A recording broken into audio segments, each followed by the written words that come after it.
Let's talk about square roots. First, some vocab. The square of an integer is called a perfect square.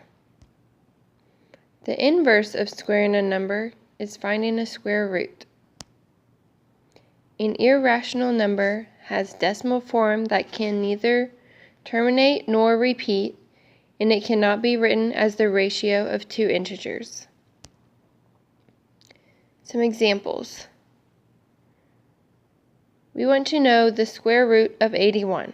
So we need to think, what times itself equals 81? Well, 9 times 9 equals 81. So the square root of 81 equals 9. What if we had the square root of 144? What times itself equals 144? 12 times 12 equals 144. So the square root of 144 is 12. When it is not a perfect square, the square root is an irrational number.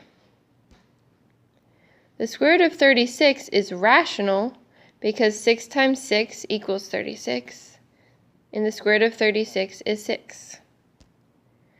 The square root of 89 is irrational because 89 is not a perfect square. The square root of 17 is irrational because 17 is not a perfect square. If you would put these numbers in your calculator and hit the square root button, it would give you a decimal that never ends. To estimate square roots, say we want to estimate the square root of 18. 18 is not a perfect square, but it's between the two perfect squares, 16 and 25. So the square root of 18 is between the square root of 16 and the square root of 25. So the square root of 18 is between 4 and 5.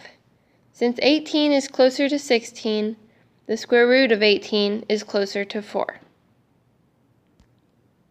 Make sure you fill out your notes page, and I hope this video helped you understand square roots.